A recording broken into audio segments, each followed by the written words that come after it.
Oh, you want to go head-on with me? Okay. Ugh. Oh yeah, very nice, dude. Very nice. Okay. Let's do it then.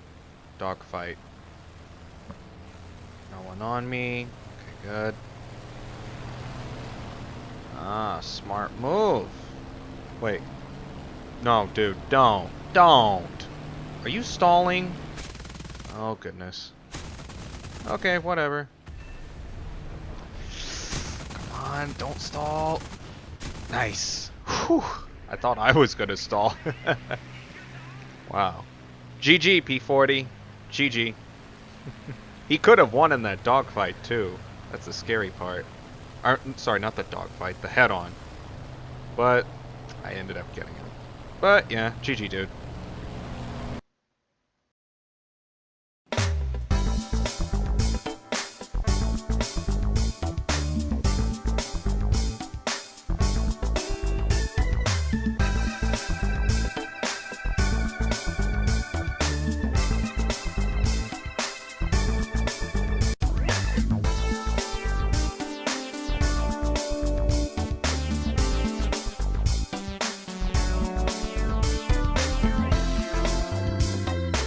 Happy 6 years, everybody! Howdy, folks. Sauber here. Welcome back to the channel. Can you believe it? It's been 6 years since War Thunder went to open beta. And then 2 years since it's been released, officially, out of beta. Oh, man, guys. This is incredible. 6 years. I don't even know where to begin. It's been an awesome ride despite, the ups and downs. But, anyhow, today I'm going to be taking out the BF-110 G2. This plane, the 110, has a special place in my heart. Because it was one of the first planes heavy fighters that I really got into. And that was originally the BF-110C. Now, it was originally called the C4, but when it was remodeled, I think, correct me if I'm wrong, in 1.77, it was redesignated to the C7 because the C7 had better performance and more bomb loads than the C4. But the pinnacle of the 110G series that we have in the game is the BF-110G2 Model 1943. Now, I don't know if the BF-110H was built. I don't know too much about the H model, but I understand that it was planned until it was dropped in favor of later generation BF-410 ME-410 models.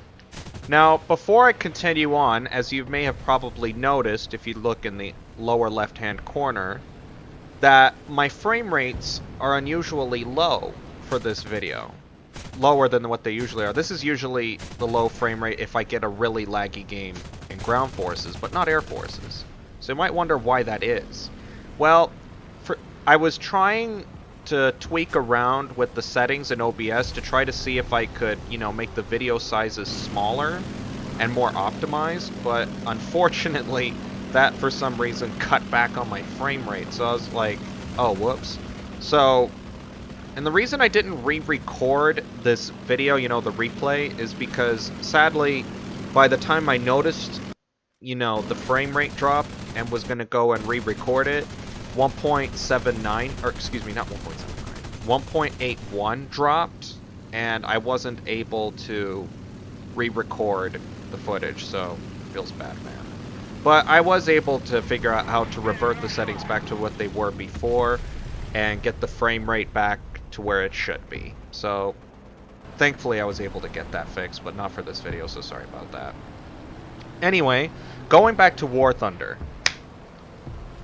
Wow, where do I even begin? 6 years since, like I said, it was released. So I thought I would spend this time to talk about how I joined War Thunder and the road I took from there. So it all started on a fateful day in December of 2012. I remember well because it was really cold that day. And I stopped by my friend's house, and one of his friends was also there. and we were upstairs and they were playing, and I had just gotten there and I saw my friend. He was playing, my first friend. He was playing War Thunder, and he was flying. I remember it well. He was flying the Ju-87B2 on the Bellew. Sorry if I said that wrong. That little Japanese map with the 2 cap zones in arcade battles. I believe it's one of the oldest maps in the game because, if I recall correctly, it was featured on, oh my goodness, what's the game called? Oh yes, Birds of Steel, which essentially is the game that War Thunder was based off of. Gaijin took Birds of Steel and then built onto it, and then boom, you have War Thunder. To think how far that one original game from almost a decade ago, 2009, how now that has become the game we all know and love. Well, it's a love-hate relationship, as some of you may know well. That is War Thunder. At any rate, I see him playing, and I'm like, wow, dude, what game is this? He's like, oh, hey, Sauber, it's War Thunder. I was like, really? What's War Thunder? I hadn't heard of War Thunder. He's like, it's this cool combat flight sim game. He called it a combat flight sim. But he's like, yeah, you should get it. And I didn't have that good of an internet connection then, so I had to pick a date when I would download it. He was like, yeah, I'll download it one of these days. And I was also preoccupied with some other games. I was just around that time getting into PC games, whereas previously I was in console games. At any rate, I get home and I forget what the game was called. So I start looking up combat flight sim games and fighter plane games, and I found the game. Spoiler alert, it wasn't War Thunder. And I downloaded it. It took me about 8 hours to download it. I downloaded it overnight. And I'm like, this doesn't look like War Thunder. It had a storyline, which, as you know, War Thunder does not have a storyline. So I'm like, something's not right. I played it for a little bit. I'm like, where are the other players? Why are the graphics so bad? So I asked them, hey, what? I was like, what was the game called again? And they're like, it's War Thunder. And I was like, can you email me the link? And they're like, yeah, sure. It turns out, I mentioned this on Collusion's podcast, they had a good old laugh when I told them that instead of getting War Thunder, of all things, or games, I got Heroes in the Sky. And I don't remember real well what Heroes in the Sky was about, but I can tell you right now, it wasn't like War Thunder at all. So I go to download War Thunder. It took me like 2 days to download it because my internet was garbage back then. Thankfully, now it's pretty decent now. It's about 25 megabits per second, and hopefully 40 megabits will be coming to my neighborhood. I saw an advertisement on, a posted sign posted outside of our neighborhood, CenturyLink, that they were going to expand to 40 meg. So hopefully they'll keep their promise, because I had to call and ask and say, hey, I understand that y'all have a 25 megabit upgrade option. How can I get that? And because, like, I knew nothing about it until one of my neighbors was like, hey, Sauber, did you know that CenturyLink's offering 25 megabits out here? And I was like, what? Because previously I had a crappy 1 megabit per second. Oh my god, that was so awful. Uploading was a pain and downloading was a pain, but ever since I got the 25 megabit option, it's been a bit smooth. Now, sadly, I can't stream because my upload speed is low. It's like 2 or 3 megabits per second, and from what I've heard, you need at least 10, so maybe one day I can get 10 megabits per second upload. Boy, that would be so much fun, because I've never really been big on streaming, but if you can at least have the good enough internet to stream, why not? I'd give that a try. But at any rate, I finally get War Thunder, and it was awesome. Oh, and there's one more story I forgot to mention. The second time I saw them playing it, and I was like, hey, what was the name of the game again? My second friend, he's playing his plane, the P-26P shooter, on the Rice Terraces map, and it was dusk. I remember it very well. And he's like, oh, crud, dude, I have to go to the bathroom. Can you take the controls? And I was like, yeah, sure. So I take the controls of his P-26, and I shoot down my first plane, a bow fighter. Now, I don't know if he was just fooling around or he was just intentionally playing bad, because I didn't know what I was doing. I just spammed my MGs until they jammed, and he tried to make a turn, and he ended up crashing into a mountain on the southeastern plane. So I was like, ooh, I destroyed my first plane. So he comes out of the bathroom, and he takes the controls back, and the moment he sits down, he runs out of fuel. Because back then, you could take like it was ridiculous, a minimum of like 5 minutes of fuel. It's like, who would do that? It was crazy. So he's like, okay, I'm gonna land. He lands right on this highway going uphill. He's like, I did it. And then right from behind, a friendly armored truck like hits him from behind and his plane explodes. He's like, oh my goodness. We were laughing so hard. It was funny. Yeah, the early days of War Thunder were especially interesting. So I started to get into War Thunder, and it was a bit of a rough start, because it's funny, because I tried to like set up a joystick, being a newbie and all, and I was like, joystick will make it better. And it turned out it made it worse, because mouse aim is better in arcade battles, and of course realistic battles. So I ended up ditching the joystick, reserving it for my other flight sim games. And I got the hang of War Thunder thanks to my second friend. He was teaching me, like, you know, use the camera, look around, teaching me all kinds of tactics, and I got pretty good fairly quickly. Well, when I say fairly quickly, I mean compared to my whole War Thunder career of 6 years, it only took me about 2 to 3 months to fully master it. Although, War Thunder didn't become my primary game until 2014, which was when Ground Forces came out. And interestingly, around that time, I also got my very first jet, the F-80C-10. That jet was a ton of fun. While I had to get used to the jet tactics, you know, that you had a good top speed, but you had a fairly poor acceleration rate, all in all, I came to enjoy jets very well. And then, just a few short months later, in April of that year, I got my F-86A5 Sauber. That was a dream come true. I loved the Sauber. It was a ton of fun to fly. Especially like dogfighting MiGs and, you know, going into MiG Alley. That was cool. I had a great time. I'll never forget, one of my favorite battles was in 2014, and I believe it was in May of that year. I was still fairly new to the Sauber. I was using all tracer ammo instead of default ammo, which default is better because it has the APIT tracer round, and then you have AP, and then API, which actually sets planes on fire more, and thanks to the standard AP rounds, can just punch holes through that wing or that fuselage, and it's awesome.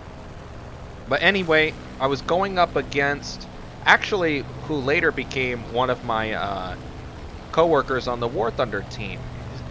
Sorry, his name slips my mind at the moment, but if I find it, because I'm pretty sure I still have him on my contacts list.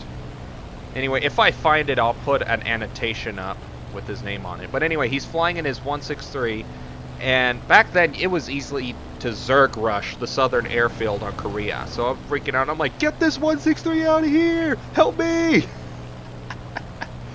So later on, because he ended up destroying like 4, maybe 5 of our aircraft.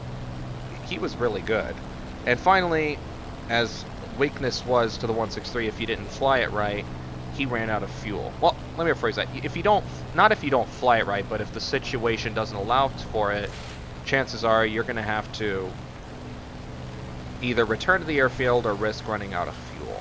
Because as you know, the 163 only has 6 minutes of fuel. Anyhow, he runs out of fuel, and I'm able to get the drop on him, and I shoot him down. And to me, that was such a big deal. I was like, wow, I just shot down one of the most OP fighters in the game. Which, of course, a lot of things seem OP until, well, to a certain, this mainly applies to aircraft, not so much for tanks, where an aircraft might seem OP, but it's easier to combat once you've gotten the experience to fly it yourself. Like, I used to hate the MiG-15, facing it. And that was mainly because I didn't know how to fight it. But then when I got my MiG-15 in 2015, that kind of rhymed, I ended up discovering its strengths and weaknesses. So I went back to my F-86, F-2, and CL-13 fighters and was able to combat the MiG-15 effectively. And another story I'd like to mention that my old friend told me about when he used to be active in War Thunder, because he became active in the middle of 2014, you know, because of things IRL, and he had other endeavors, and then later on he ended up getting married. So, sorry, my mind went blank. Anyhow, the story he told me one time that he was playing his P63, I think it's the A10, the one with the 37mm with 58 rounds, and he's going after an IL-4. One 37mm just obliterates that IL-4. The left wing goes one way, the right wing goes the other, the tail comes off, and the fuselage just comes whooshing up, and he's going like over 400 miles an hour, so he can't move out of the way, and he ends up crashing into that fuselage. I was like, wow, and he showed me the replay, and I was like, oh my goodness, that was crazy. But yeah. Even though that both of my old friends don't really play War Thunder anymore, one quit in 2014, the other one quit in about... Well, when I say quit, I mean like became no longer active. The other one came inactive in 2015. But all in all, it was a great time with them, and I still hang out with them IRL. So it's nice being able to have relationships outside the game, you could say. Anyhow, in 2014 also, that year, that's when Ground Forces came out. Now, I'll go into Ground Forces a bit more detail in the next video, possibly. But when I got into Ground Forces, it's funny, because initially I wasn't that interested in Ground Forces when I heard it was coming out. Because I heard such bad talk about World of Tanks and whatnot, and I was like, huh, I guess tanks just aren't really that fun. Because I had never played a tank game before, and I wasn't willing to play either the beta or especially World of Tanks, because I've heard such bad I had heard such bad things about World of Tanks. Now I know, like, everybody has their own taste. Like my granddad, he plays World of Tanks, and I play World of Warships with him from time to time. But I've just been so engrossed. Let me rephrase that. Like, into War Thunder tanks, like, and I did play Armored Warfare for a little while, but initially, for a while, I did not want to play tanks because I didn't think they were going to be that fun. So they end up offering the packs, and I couldn't afford the packs to get into the beta because I didn't have a job back then. So I thought, well, I'll just play the tasks, and because I forget what the exact objectives were, but you could play the tasks to unlock the tester star to get into the tank CBT, and I thought I can do that because the tasks weren't that hard, and if I like the tanks, then great. If I don't, then oh well. And it's funny because I complete the tasks, I get access to the CBT, and my computer breaks down. I forgot what the problem with it was, but it was out for a little while, for like a month. So finally I get it fixed in May, and by the time it gets fixed and I'm able to play War Thunder again, this Ground Forces CBT had ended. So I was like, oh great, now what?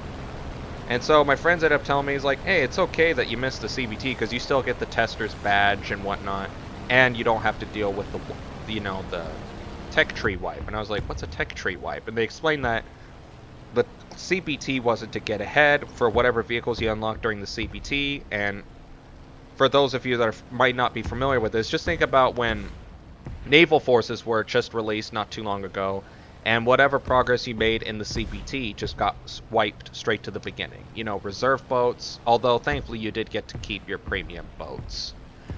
At any rate, it was a little slow getting into Ground Forces, but later down the road, and like I said, I'll go into more detail in the next video, the tanks ended up becoming more fun as I progressed a little further. But yeah. Now, the last thing I'd like to talk about before I conclude this video is War Thunder has come so far in the past 6 years. I mean, for a start, if I recall correctly, the closed beta for War Thunder started in 2010 and lasted for 2 years. They spent a good amount of time setting it up for the aircraft.